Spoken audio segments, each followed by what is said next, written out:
I don't know their labels, so they should. I think they should just explain to me. I mean, starting with Bruce Grace. Who are you anyway? I'm Professor. Is this on? No, but just keep talking Okay. anyway. I'm Professor Emeritus of Psychiatry and Neurobehavioral Sciences at UVA and former director of the Division of Perceptual Studies. Neurobehavioral sciences. Sciences. What the hell's that? I'm going to let Ed handle that. Okay? Oh, all right. Okay, let's find it. Then we got Jim Tucker. Yes, I'm Jim Tucker. I'm a child psychiatrist at the Division of Perceptual Studies, and I'm the current director. Children who report memories of past lives. And this was work that has been going on at UVA for over 50 years. Division of Perceptual Studies officially started in 1967, so we've now celebrated 50 years. But Ian Stevenson, who started our division, actually started studying these cases in the early 1960s. And we have continued on even after he is no longer with us. And we've now studied over 2,500 cases from around the world, basically, of young children who report a memory of a past life. And what they typically do is describe a recent, ordinary life that often ended violently or ended when the person was young. And Ian spent many hours and traveled many miles trying to find these cases, and mostly found them in Asia because in cultures with a belief in reincarnation, people talk about them more. But now, with the internet and with people knowing about our work, we hear from American families all the time. So I'll give you a couple of examples, and this first one is one that we talked about yesterday. So we got a letter one day from this mother in Oklahoma, and she said that she and her husband were just ordinary people. Her husband was a police officer, and she worked in the county clerk's office. But for the last year, their 5-year-old boy, Ryan, had talked about a past life in Hollywood. And he would cry about Hollywood, wanting his mom to take him back there.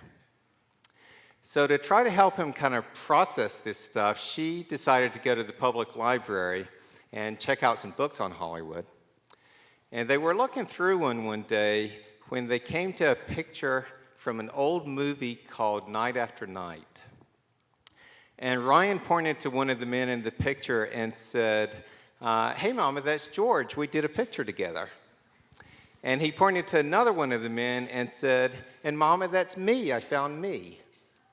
Well, the first person he pointed to was George Raft, who was quite a well-known actor back in his day. But the other man he pointed to that he said he had been was an extra with no lines in the movie. So Ryan's mom wrote to me to see if I could help figure out who this guy was. So I went to Oklahoma and I talked with the parents, I talked with Ryan, and then afterwards, as we were trying to figure out who this person was, Ryan's mom was emailing me sometimes on a daily basis with all these details that Ryan was giving about his past life. He was describing quite a life that, to be honest, I thought was rather unlikely for an extra with no lines in a movie.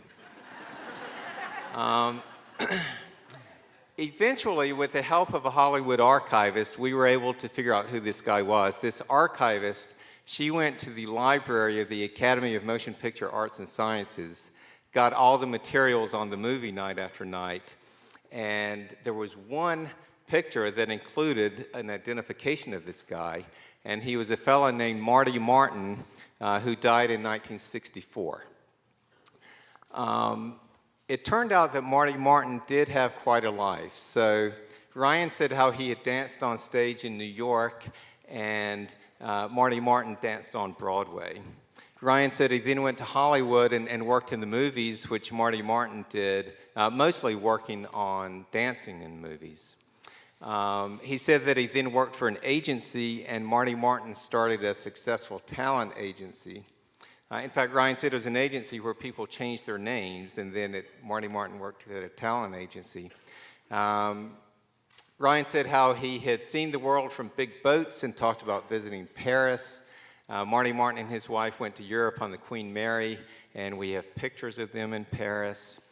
Ryan said he had a big house with a swimming pool, which Marty Martin did, and Ryan said that the street address had the word rock or mount in it, and Marty Martin lived on North Roxbury.